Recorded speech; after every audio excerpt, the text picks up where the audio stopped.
Good morning, great souls. Thank you for joining us this morning.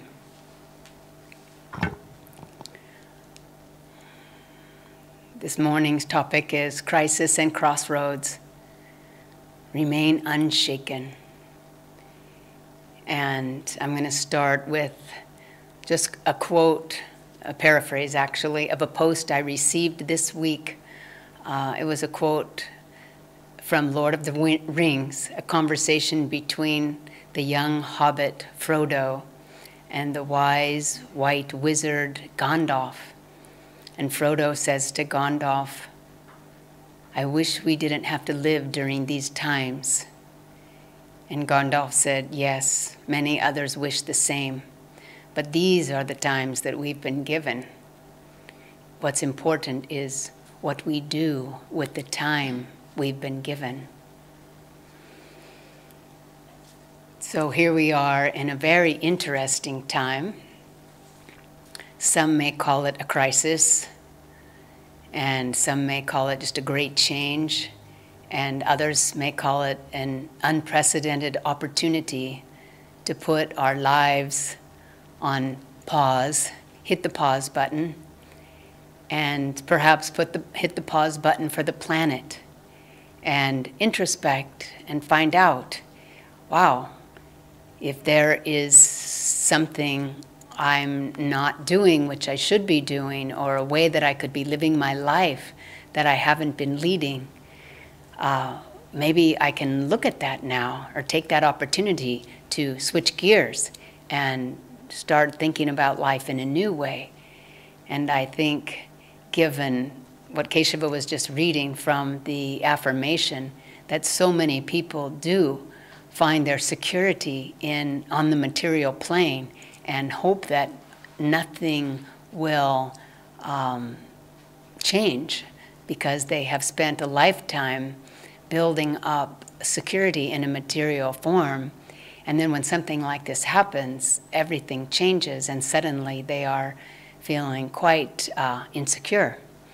And so during the time that we're at home now, and the time that's been given us, we can pause and really ask ourselves, really, deeply, truly, where does my security come from? And then introspect and meditate on that question, and write in a journal about that. Or, truly, where does my happiness come from? And dive deep within and just journal about that. And who am I? And what am I doing here? What is the purpose of my life? You know, suddenly when we're at home and we have time, maybe we've been running since we started earning, or running since we got to college, and running since we started a family, but we never stopped to ask ourselves these very, very important, fundamental questions about our lives. And so we have the opportunity now to introspect and ask ourselves these questions. What the great masters have always told us, the masters of all times, and our divine line of avatars also, is that we come from God. We are God. We're manifestations of His light. We are diamonds in the rough. We are shining jewels. But really, we mostly see ourselves as perhaps coal. And how is coal or carbon made into a diamond? Under lots of pressure, under a lot of heat and a lot of pressure. That's how diamonds are formed. And so maybe that's how our shining soul will be able to emerge, is that we have some pressure and some heat around us. And then we can scour off any dull surface or any coal-like substance that's covering us, and let our shining nature come forth. And they also tell us, all the masters of all time have told us, that life on this planet is meant to grow spiritually, to learn our lessons. We're here because we have karma. We've been brought back again and again because we have karmic seeds that we need to fulfill. Karmic desires, attachments, so many things we need to fulfill, but mostly you can just call those unlearned lessons. So if we're here in the big classroom of life and we're here to learn our lessons, this is a good time to learn it. And maybe we're not always so conscientious about wanting to learn our lessons. If you think about it, we're in a classroom and the teacher's sort of standing over it, but if we can get away with it, we try to write notes to our friends or read a novel on the side or think about other things, look out the window and daydream, but we may not want to work very hard. And it's possible that we have become too comfortable. Not everyone, of course, but in general, one of our tendencies is to try to put out less energy and just become more comfortable with where we are in life. In which case, wouldn't Divine Mother, if she saw her children not working very hard in the classroom, wouldn't you think that she would want to put on some pressure and say, children, you have some lessons to learn here, and I'm going to put some pressure on so that you learn them. You can almost picture her like behind a donkey, and the donkey is just standing still, stubborn, doesn't want to move forward at all. What does she have to do? She has to take her stick and she has to whack the donkey on the back. And so maybe the donkey will then move. So maybe we will take this time, if Divine Mother's hitting us with a little stick and saying, time to wake up, time to move forward on the spiritual path, time to do your homework, we had better take this opportunity, the time that we've been given, and do that. Because as we know from the teachings of our gurus, the teachings of self-realization, that to become that diamond, that shining jewel of the soul, we have to give up all the other little things that hold us back, the self-identifications of this is my job, this is where I was born, this is my family, this is my nation, this is what I do, this is my life. It's like none of those matter in times like this. We want to experience more and more our soul nature, which is God's peace, which is divine love, which is calmness in the midst of a storm. We want to be able to experience those qualities that are always within us. And this is a good time to try harder and harder to do that. So when we think of introspecting and thinking about our lives right now, we can try to read the story of our own lives. Often when something's troubling us or we're not sure about something, we may have other people give us input. We may say, I have a problem right now. I'm going to go to an astrologer. I'm going to have that astrologer tell me what I need to do to fix this. Or I'm going to have an astrologer tell me maybe just whatever gems I can wear, or if I can just wait it out another 6 months, everything will get better. So let the astrologer read the story of my life and tell me what's next for me. Or perhaps we go to a past life regressionist. Tell me what happened in my past lives. Why am I stuck right now? And we ask them to tell us, or maybe have our tarot cards read. Geez, what's up for me right now? So instead of having other people try to look at us and read our story, don't we think that it's a good time to read our own story and introspect and find out what's up? What can I do to move forward in my life? And so let's take a moment and introspect and think, let's look at the major themes of our life. Maybe you can take it in segments even and say, let's see, from the time I was born until the time I went to university, or let's say to the time I finished my education.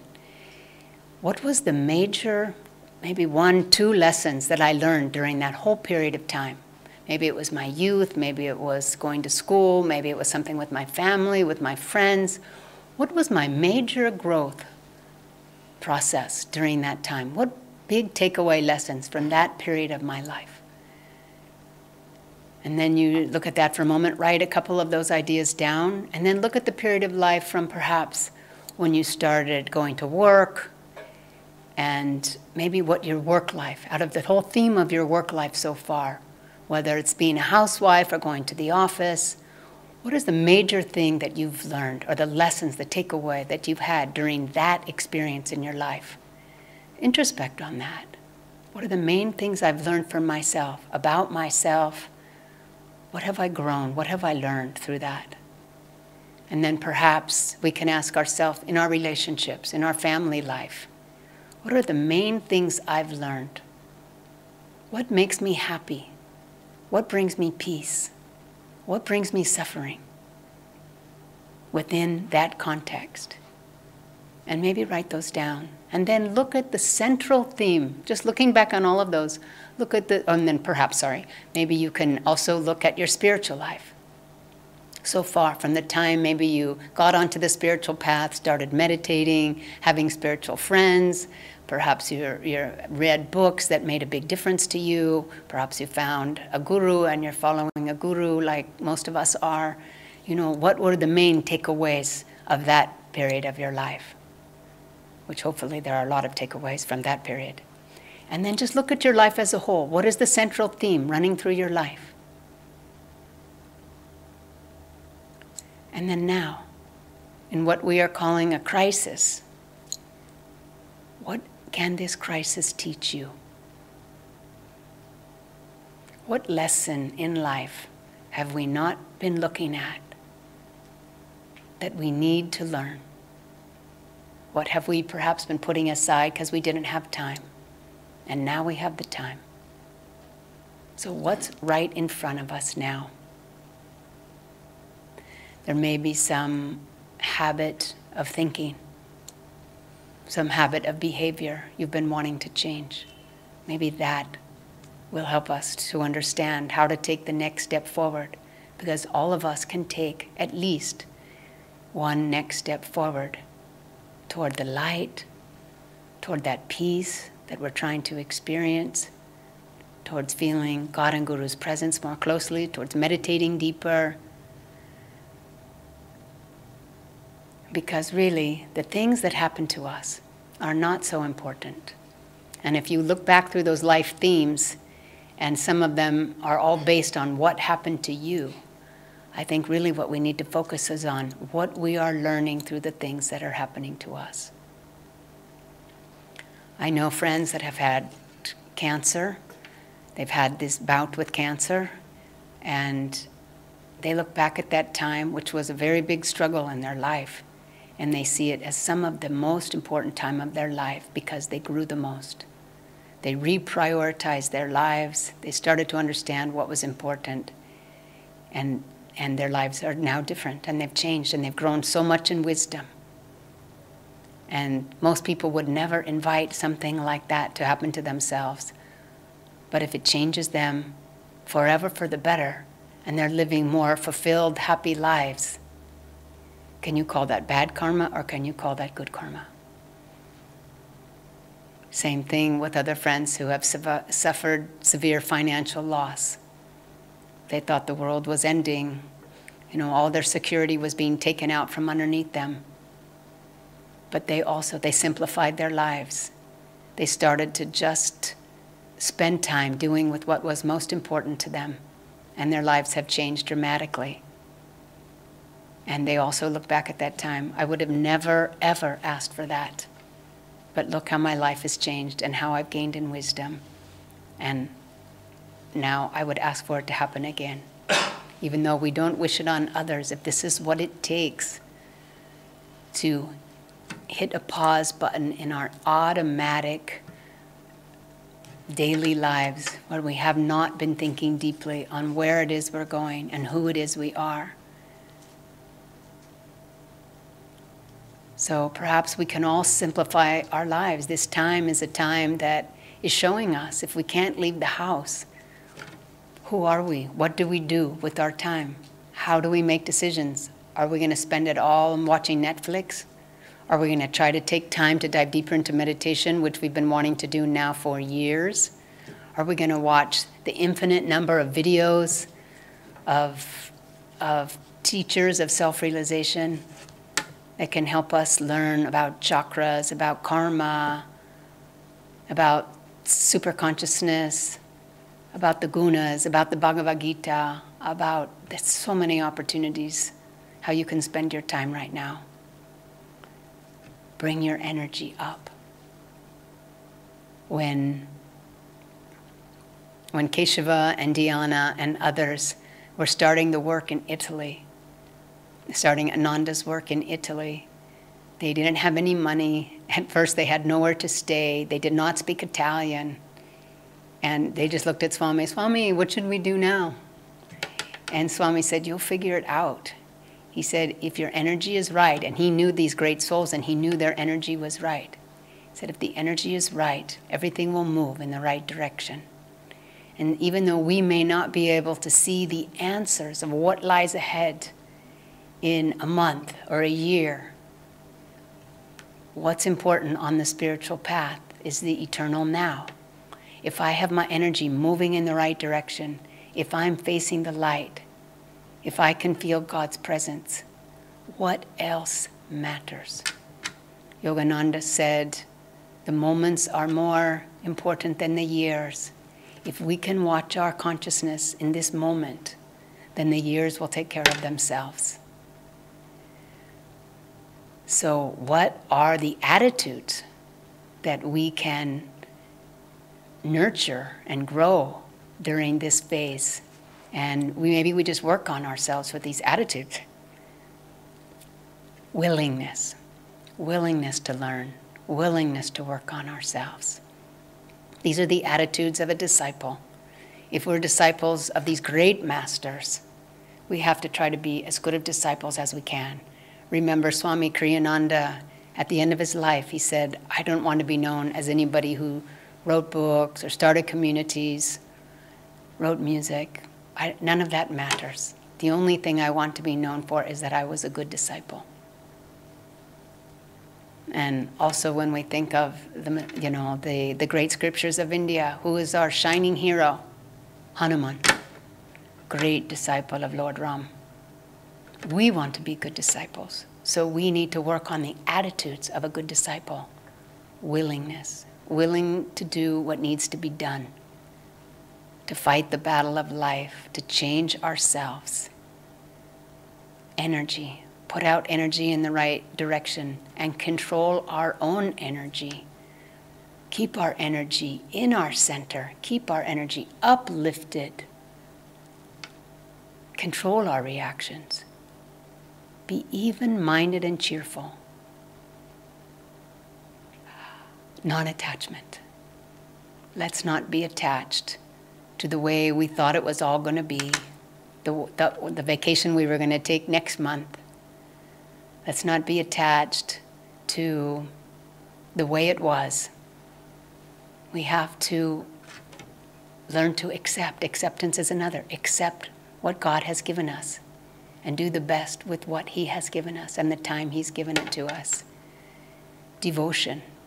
Devotion to God, devotion to our gurus, offering them our love, our gratitude in the midst of all of life's changes.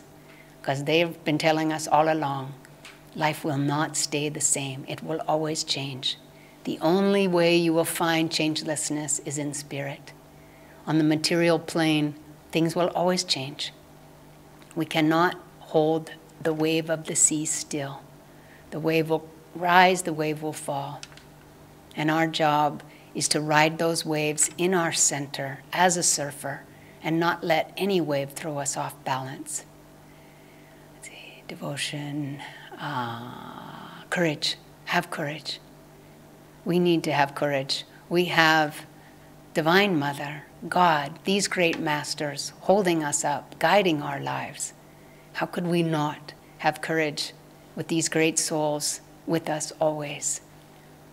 And if we don't feel their presence in our lives, for sure, that's the work that we need to be willing to do, which is to feel their presence in meditation, feel their presence flowing through us.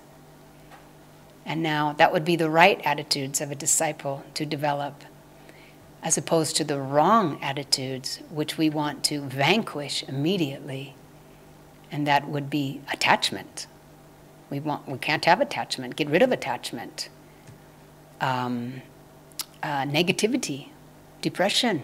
If our energy goes down into depression, into negativity, how can we help ourselves? How can we grow? That's like putting our head in the sand and saying, I want it to go away, I want it to go away. It won't go away that way. It'll just get worse. That's not the way we reduce our suffering, by getting in bed and bringing the covers up over our head. We get out of bed and we take one step after another forward. And we don't want to react. We don't want to blame others. We don't want to blame China. We don't want to blame the people next door who aren't staying inside, although we may want to blame them a little for that. But don't point your finger outside and say something else is the reason that I am needing to sit quietly now. God wants me to sit quietly. Fear will not help us. Unwillingness to work on ourselves will not help us. And reacting all over the place will not help us. This is a time of purification. Several of us here at the ashram, every lunchtime now, one person makes lunch. We have quite a different scenario now at the ashram, without our wonderful cook Ganesh and our wonderful man Balaram, who come every day usually. We have split up our chores. Different people are cooking, different people are cleaning. You should have seen Hari yesterday in the stairwell and the entryway, washing it all down. It was impressive. I think he's going to give Balaram a run for his money, actually. So anyway, at lunchtime, we gather around outside, which is usually way too loud to be sitting outside because we live on Outer Ring Road, which is usually just horns honking and traffic and pollution. But we're sitting outside, spaced 10 feet away. The sky is so blue above us. The birds are so loud above us. We feel like we're merging with nature when we're sitting outside. And that does not happen very often, at least for us here on this road. So we are so grateful that this purification is happening, at least for this experience for us. And you know, Jesus Christ said, "Blessed are the pure in heart, for they shall see God." And what is a pure heart? A pure heart is a heart that wants to love God, that wants to feel God's love. That's a pure heart. That desires, what does the heart desire? Desire to experience God's peace and to be a channel of God's peace. It's a heart that yearns for true, lasting wisdom, and that we can share God's wisdom, God's insight with others. That is a pure heart. Christ also said in the Bible, "Do not store up for yourselves treasures on earth, where moth and rust destroy, and where thieves break in and steal. But store up for ourselves treasure in heaven. For where your treasure is, there your heart will be also." We have a purification ceremony here at Ananda that Swami Kriyananda wrote. And the devotee comes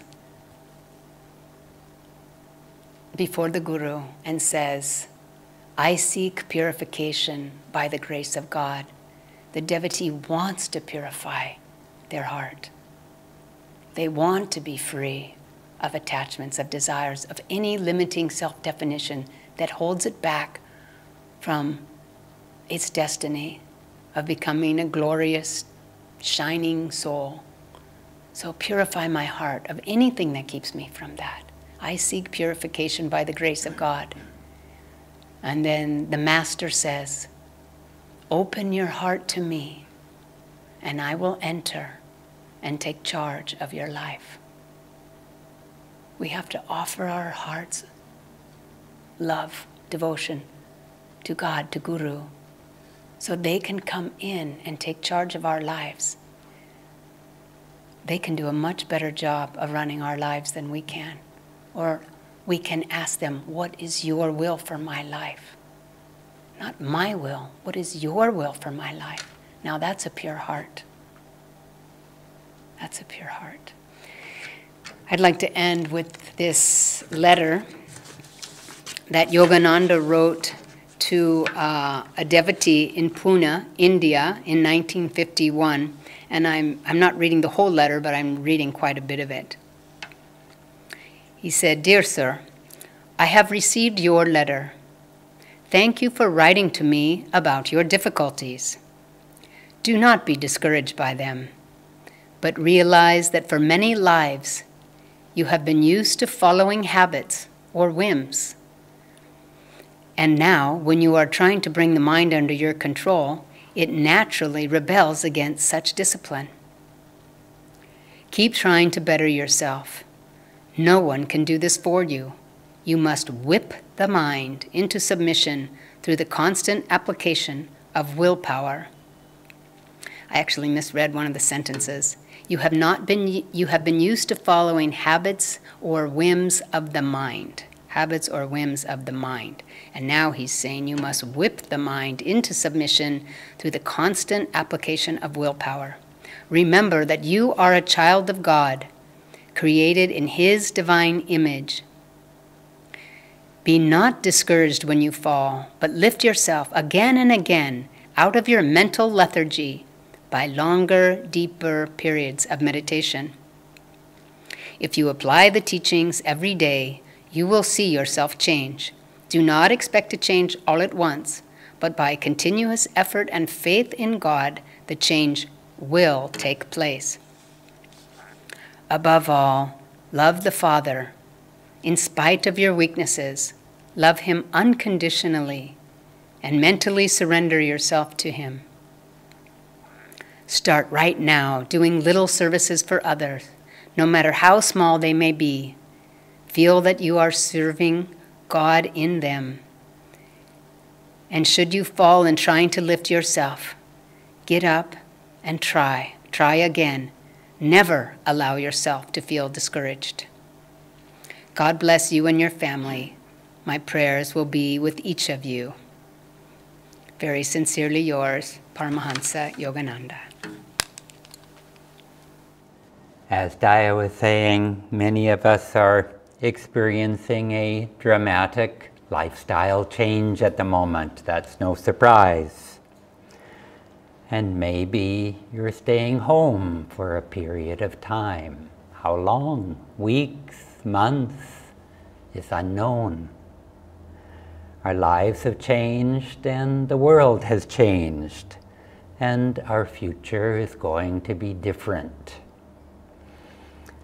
And change, even when it's unwelcome, is an opportunity for new directions, greater self-understanding. And change also is inevitable. Change is inevitable. And our willingness to embrace change and make it work for us is the art of successful living. And life, as Daya alluded to, is continuous change. Swami Kriyananda said, "Change is part of the vibration that keeps the universe going, because it is always moving from one opposite to another. If you could get into the vibration of Om during meditation, you would have the greatest power to harmonize yourself with change, to gain the best from change. Because all change comes out of Om.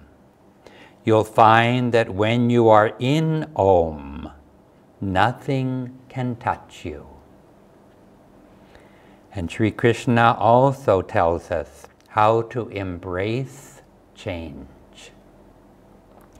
Unaffected personally by joy or sorrow, praise or blame, appraising equally a clod of earth, a stone, and gold.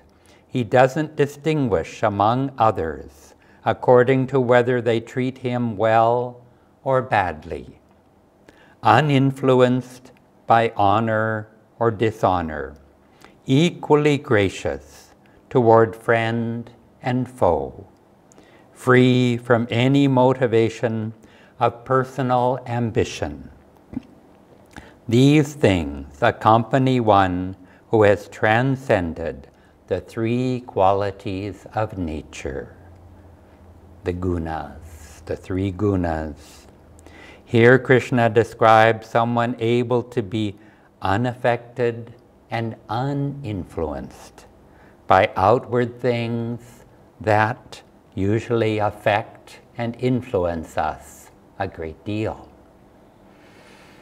The Gita goes on to say, the way to be strong in oneself, to be unaffected, to transcend the gunas, is to serve God with undeviating love and devotion. Not just loving God, but actively, dynamically serving God and serving God in others. An example of this, a friend of mine said once how she made one visit to her parents, and she returned from that visit emotionally drained. And that happened because when she was with them, she was passive. She allowed herself to be drawn into the mindset of her parents. And her parents were good people. They were loving, harmonious, but their interests were very superficial. Their interest didn't go deeper than that. And the next time this lady visited her parents, she went prepared. She went strong in herself. And when she was with her parents, she was very active, not trying to talk about spiritual things or hand out the autobiography of a yogi, but active in the sense that she poured energy and love into her parents, that she did things that her parents wanted to do. She related to them on their level.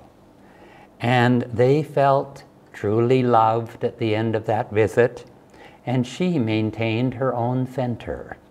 And she felt recharged from giving, serving, as the Gita tells us, serving God. When we're strong in our convictions, we can be more dynamic. We can love more. We can give more. We can be more compassionate because we're holding on to our ideals. We're coming from a position of strength because we're strong within ourselves. Through meditation, we are centered in our inner self, in our true self.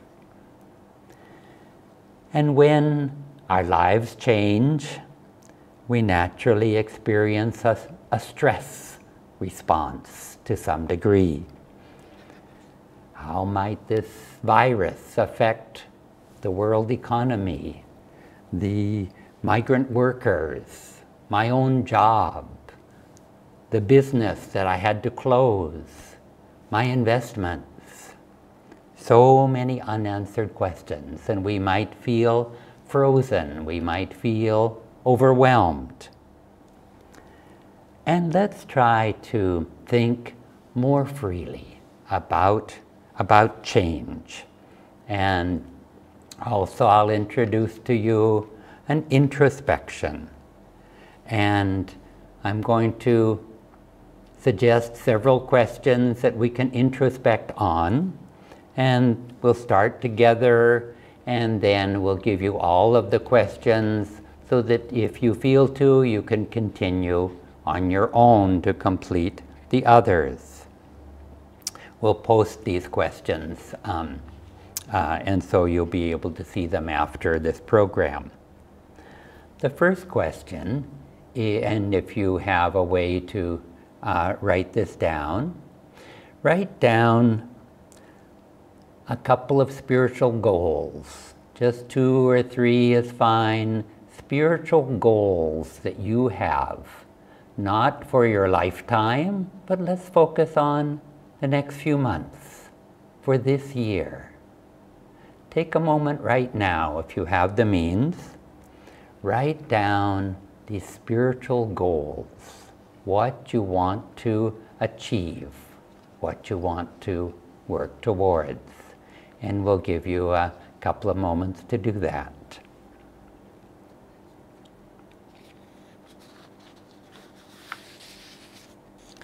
Write down your spiritual goal. This could be with meditation or devotion, attitudes or seva. Just take a moment.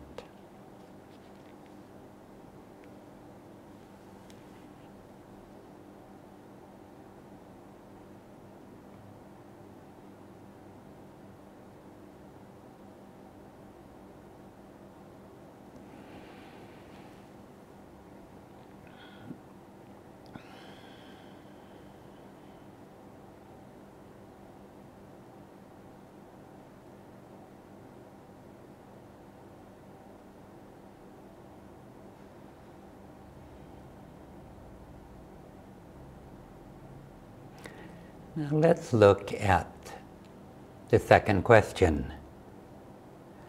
And here we can let the imagination roam freely. Fantasize. What are some things that you would do if you had no constraints at all? No responsibilities, no time constraints, no money restrictions. These may be one of these spiritual goals, but they could be something completely different. Let your mind flow freely. These can be for yourself, they can be for your family, they can be for the greater good. They can be ways of serving God and Guru. And maybe some of these are things that you're free to do right now. So write down a couple of things that you would like to do if you had no limitations.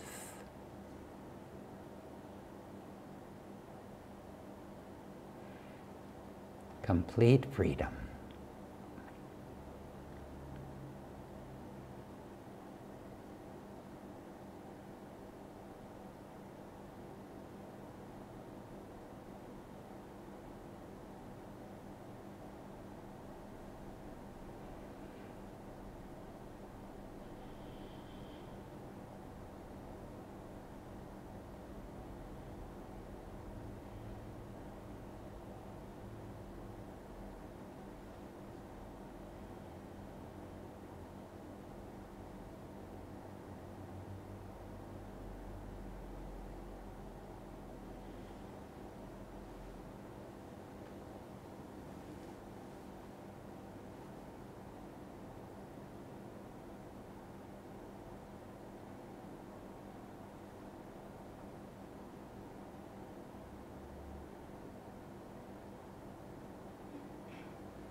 Okay, now the third question.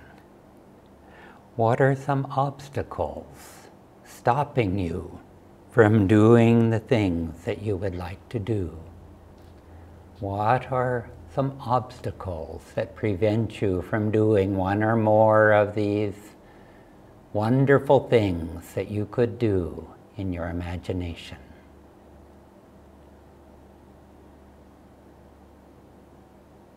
Write down one or more of these obstacles, limitations.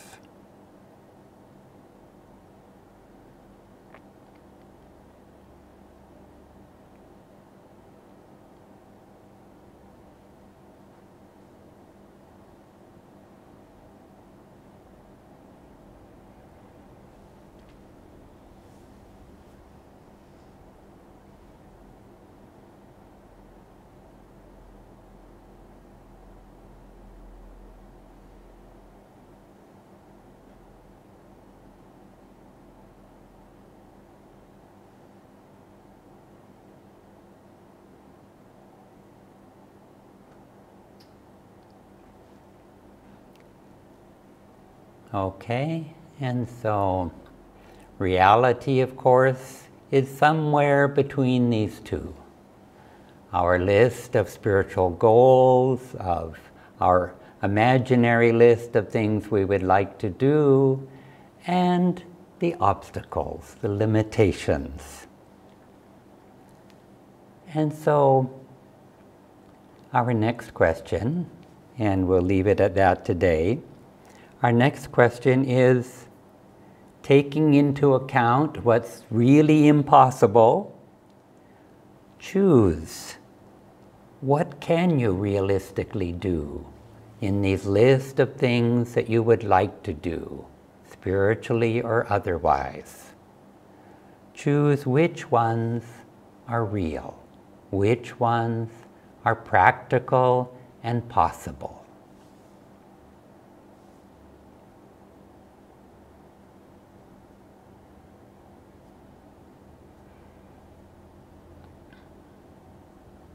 And here too, maybe they're not all possible to do now, maybe they're not all possible to do at once, but choose the ones that in this lifetime you will be able to do.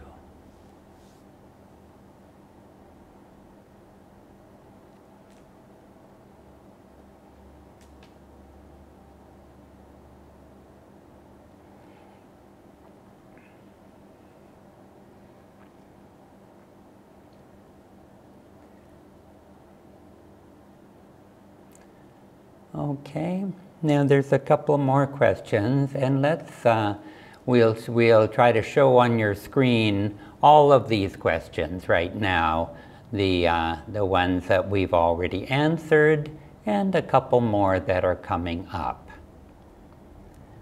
And so we won't spend more time now, but if you are interested, I encourage you to spend a little time continuing with these later.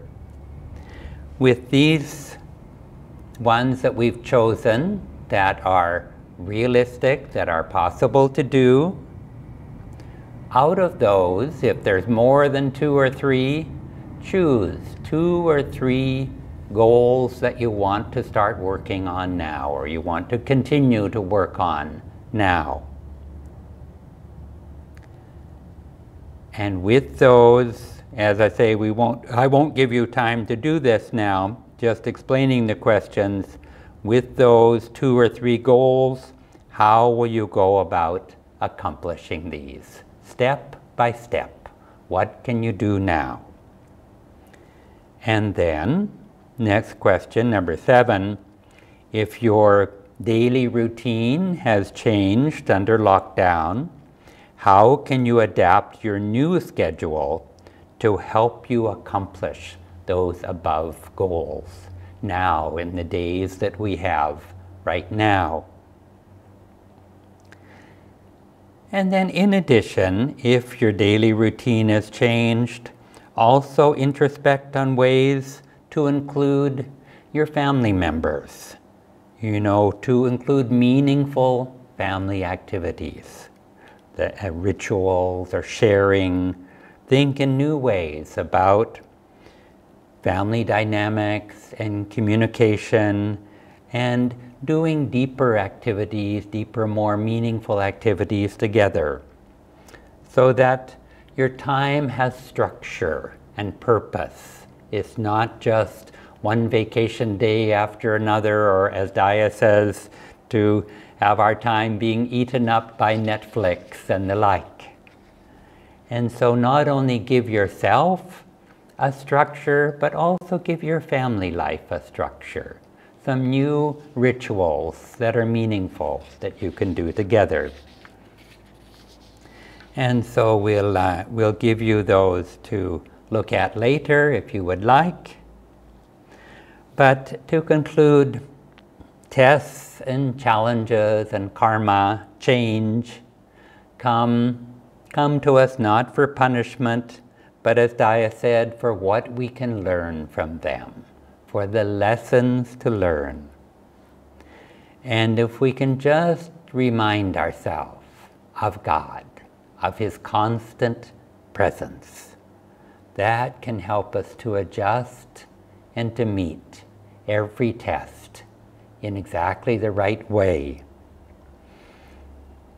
Yogananda ji wrote, "No matter where I go, the spotlight of my mind will ever keep turning on Thee, and in the battle din of activity, my silent war cry will be, God, God, God. When boisterous storms of trial shriek, and when worries howl at me, I will drown their voices by loudly chanting, God, God, God. When worries howl at me, I will drown their voices by loudly chanting, God, God, God." And Swamiji wrote, "Life is so blissful. The more you give your life to God, the more thrilling life is. Appreciation and gratitude are the main attitudes we should have towards life. Appreciation and gratitude are the attitudes that we should have towards life." Thank you.